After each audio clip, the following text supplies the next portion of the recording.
Bem-vindo ao Mel Lindo Céu. Muito obrigada. No final do vídeo, o Padre Fábio pede ao Todo-Poderoso que abençoe cada um de vocês. Amém. Deus é bom o tempo todo. Fiquem com Deus. Eu li uma carta que me emocionou profundamente pela sensibilidade das palavras e pelo testemunho tão forte que foi para mim naquela noite, que eu gostaria de partilhar com vocês. Padre Fábio de Mello, seja bem-vindo a Juiz de Fora. Madrugada de agosto 2006. Fez um retorno no tempo, né? Sono à distância, controle da TV à procura de uma programação que me acrescentasse algo. Foi desta forma, Padre Fábio, que você entrou em minha vida. Entre as indagações normais, quem é este rapaz? Voz firme, palavras doces na forma de uma evangelização tranquila, que nos leva a mudanças ao longo do tempo. Nada dito em tom agressivo, ameaçador, querendo nos obrigar à maneira de pensar ou de agir. Pelo contrário, levando-nos a repensar nossas vidas, nossos valores, nossa caminhada, repensar a doutrina adormecida há anos por uma forma inaceitável de querer impor o Cristo através do medo, um Cristo tão inacessível que cansávamos de o procurar. Suas palavras, Padre Fábio, levam-nos a conhecer um Cristo hoje, companheiro de viagem, amigo presente em nossas vidas, cujo sorriso acompanha-nos e suas mãos estendidas é um amparo. Através de suas palavras, pinceladas pouco a pouco na grande tela da vida, aprendi a analisar e repensar a minha vida. Quantas dores vividas, quantas perdas de pessoas queridas, quantos medos. A mudança de valores foi e está sendo gradativa. Entendi que não se deve contabilizar perdas. Entendi que nós devemos aceitá-las e que, aceitando-as, ficamos mais fortes. Entendi que, ao contabilizar as perdas, perco a oportunidade de contabilizar novas pessoas chegando. Entendi que, no lugar das dores vividas, por que não aprender a entender as do próximo? Entendi que, no lugar do medo, por que não calçar as sandálias da coragem? Com você, aprendi e reaprendi. Reaprendi a amar a vida como ela é, com seus dias escuros e os seus dias de sol, com suas lágrimas e sorrisos, com suas derrotas e vitórias. Reaprendi a fazer do hoje um dia bem vivido, do ontem um sonho adormecido.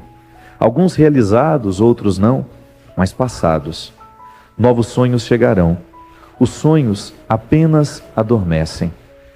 Reaprendi a encontrar uma pessoa que eu não via há muito tempo, eu mesma. Aprendi que é tempo de pensar em algo maior, a vida. Ainda há tempo de fazer uma declaração de amor próprio. A fazer de cada manhã uma visão de esperança. Que tanto o dia quanto a noite possuem a luz de Deus a iluminar nossos caminhos. Que o ontem é uma história, o amanhã é um mistério. E que o hoje é uma dádiva de Deus. Por isso que ele é chamado o presente. Aprendi que o perdão é quando o Natal acontece em qualquer dia. Que a vida é uma peça de teatro que não permite ensaios, que não preciso ter medo de cair, Deus sempre coloca almofadas para que a queda seja mais leve. Aprendi que Deus não fez tudo em um só dia, o que me faz pensar que eu possa. Que não estamos neste mundo a passeio e que, se dermos os ouvidos às canções do Espírito, às melodias da alma, serão elas os passaportes para a eternidade. A poesia e a força de suas palavras, Padre Fábio, flui de sua alma de forma tão espontânea, criativa e marcante na mensagem. A expressão carismática dessa poesia cativa nosso ser, buscando, encontrando e varrendo os nossos cantos escondidos, conscientes ou não. A sua evangelização à luz da inspiração divina, a todos encontra justamente pela simplicidade, pelo seu jeito de menino acanhado, pelo seu lado humano que, ao comparar-se a todos nós, como humano que és, nos mostra o lado divino da tua proposta. Ser padre, evangelizador. Não deixando de ser humano, mas sempre buscando e levando a todos o divino. Tens a consciência, acima de tudo, de sua missão de padre evangelizador. Desmistificas a figura do padre, que muitas vezes estava associada ao medo. Sabes e tem consciência da tua missão. Você tornou-se para muitos a balança suspensa entre a dor e a alegria, entre o medo e a coragem, a incerteza e a esperança. A palavra que conforta, tranquiliza quando o desespero teme se instalar, a paz advinda desse equilíbrio que você nos transmite e nos traz nos acertos e desafios. Que um pequeno grande anjo dourado continue a guardar e proteger seus sonhos, sua vida, sua missão de evangelizador. Apenas os que se doam conseguirão salvar o mundo. Somente os que se dispõem de si poderão se dispor para o outro. Tive a liberdade de chamá-lo respeitosamente de você. Afinal, a intimidade da sintonia com alguém nos permite isso. E tive também a liberdade de massacrar a nossa gramática ao usar alternadamente concordâncias e pronomes. Afinal, falei e escrevi com a alma, e essa não se prende às normas gramaticais. Foi você que ensinou-me a amar não apenas com o coração, e sim com a alma, porque essa já é eterna. A confiança de Deus em mim foi o melhor curso de superação pessoal. Carinhosamente, com o pedido de bênçãos para os meus filhos Luiz Otávio, Fernando, Franciane, Cristiane e para mim, Edith Romano. Muito obrigado, dona Edith. Sua carta me fez muito bem. E fiz questão de ler, porque sua carta expressa uma série de necessidades que eu preciso continuar buscando também, minha filha.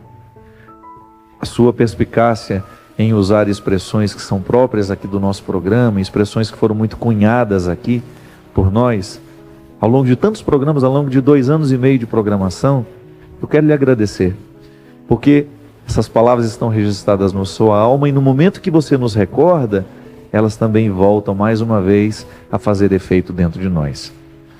Uma das coisas que me chamou nessa confissão tão honesta da dona Edith é justamente a perspectiva que para ela o programa foi e está sendo um encontro com ela mesma. Minha gente, o maior dom que nós podemos pedir a Deus, e é o mais necessário de todos os dias, de todas as horas, de todos os instantes, é este: que a gente não se perca da gente mesmo. É muito fácil a gente viver alienado, longe do que a gente é. É muito fácil a gente incorporar um papel, a gente começar a assumir uma vida que não é a nossa. É muito fácil a gente cair nas artimanhas das fragilidades do mundo, que não são poucas, você bem sabe disso. Inclusive, dona Edith, eu tenho dito muito por onde vou, que o pecado é um processo humano que fragiliza justamente o que a gente é. Por isso que a gente não precisa ficar com um discurso moralista de acusação. Nós não estamos pecando contra o Evangelho no momento que nós falamos com ternura da proposta de Jesus. Porque a proposta de Jesus é essa: volte para aquilo que você é, descubra o potencial de Deus que há dentro de você, a vida. O Senhor Jesus está sempre nos conduzindo e nos convidando a descobrir a vida e a vida em abundância. Por isso que Ele veio. O processo da encarnação é justamente esse, dona Edith. É um Deus que se humaniza para nos ajudar a ser humanos. Um Deus que faz a experiência de ser humano para nos ensinar os passos mais seguros para uma humanidade mais tranquila e feliz. É por isso que o Evangelho é essa proposta de busca do aperfeiçoamento das condições humanas. Nós não somos anjos, nós somos humanos.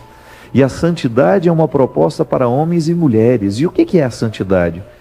É a luta constante contra as artimanhas do pecado que fragilizam a nossa estrutura humana. Pode observar que toda a estrutura pecaminosa, ela é sempre uma estrutura que nos afasta de nós mesmos. A começar pelos vícios. O vício cava na nossa alma um abismo entre nós. Distancia-nos, primeiramente, eu de mim mesmo, eu de Deus, eu das pessoas que eu amo, porque o vício vai minando a minha capacidade de decidir. Eu vou deixando de ser livre. Uma vida desenfreada, uma vida sem valores, é uma vida que nos priva dos outros. Não é nenhum moralismo a gente dizer isso não, porque na verdade, quando nós perdemos o referencial dos valores, nós ficamos pessoas complicadas dentro do tecido social. Nós ficamos pessoas pesadas no contexto em que a gente vive. Pode observar, no momento em que a mentira torna-se uma regra na nossa vida, uma pessoa mentirosa é um peso para as pessoas que convivem com ela, diferente daquela pessoa que optou pela verdade. Por mais, às vezes ela desagrada com a verdade dela, mas você sabe que nela você pode confiar. Ela não é uma pessoa dúbia, É muito triste isso, minha gente, e é muito comum nós encontrarmos a pessoa na sua frente te ama, é toda carinhosa com você, ela não faz nenhum gesto grosseiro com você, mas quando você sai, ela te difama, ela inventa calúnias a seu respeito, ela fala mal de você. Não é para ser assim. É muito melhor que as pessoas não gostem de nós por causa da nossa verdade, do que ficar confiando em nós se nós não somos verdadeiros com elas. Muitas vezes nós criamos duas caras com as pessoas e isso é prejudicial para os relacionamentos. Só quem já passou por isso sabe o quanto que é sofrido você saber que aquela pessoa falou mal de você e que ela não teve coragem de falar para você. Que ela te difamou, que ela inventou histórias a seu respeito e que na sua frente ela lhe tratou muito bem. É uma pessoa que se torna um peso. Uma pessoa, por exemplo, que caiu no problema das drogas. É uma pessoa que se destrói no ato de drogar-se e é também uma pessoa que destrói a felicidade de quem está do lado dela. Por isso, dona Edith, a senhora tem muita razão quando diz que o processo de Deus é na humanidade. O processo de Deus em nós é para nos ajudar a romper com essas sequelas que às vezes a vida vai nos deixando. Você sabe o que é uma pessoa sequelada por um acidente, por exemplo? É uma pessoa que perdeu algumas ações, alguns movimentos, ela ficou sequelada. O acidente fragilizou alguma parte do cérebro que impediu o movimento do braço, por exemplo. Uma pessoa sequelada fisicamente é uma pessoa que começa a ter limites no corpo, no físico. Mas há sequelas que são muito piores que as sequelas físicas.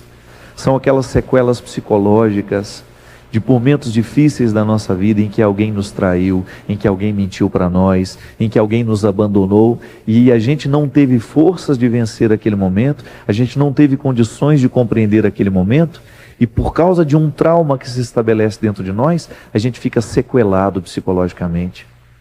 De repente somos agressivos e não sabemos por quê. Razões inconscientes que estão dentro de nós. O inconsciente, ele é absolutamente atuante na vida humana. Eu não tenho controle sobre ele, mas ele me manda o tempo todo. O tempo todo eu estou tendo reações inconscientes, sequelas da vida. Mas o mais bonito é que o processo de Deus é de acender luzes. Deus nos ajuda a enxergar a nossa história com um pouquinho mais de clareza. E no momento que nós temos clareza das nossas sequelas, a gente começa a cuidar delas. Da mesma forma como uma pessoa que tem uma sequela no braço, ele sabe que os movimentos dela estarão sempre limitados por causa daquele braço. Então ela vai desenvolver uma habilidade maior com o outro braço. Ela vai buscar a superação do limite físico. O limite psíquico também exige de nós que nós tenhamos esta cautela, este cuidado de buscar então fazer com que a nossa sequela não prejudique tanto as nossas relações. Esse é um processo de cura de Deus em nós, é um processo humano de superação. Dê o nome que você quiser. O objetivo é a gente ficar melhor. Se a isso nós chamamos de santidade, que seja a santidade então. Se a isso chamamos de processo terapêutico, chamamos de processo terapêutico então, porque não importa o nome que nós damos às coisas, o que importa é o resultado que nós chegamos. Derrame o Deus Todo-Poderoso sobre nós, a sua bênção, e conceda-nos a graça de viver essa verdade, este esclarecimento, para que Ele, a partir dele, nós tenhamos acesso ao grande amor que nos habita e que nos move. Ele que é Pai, Filho e Espírito Santo. Amém.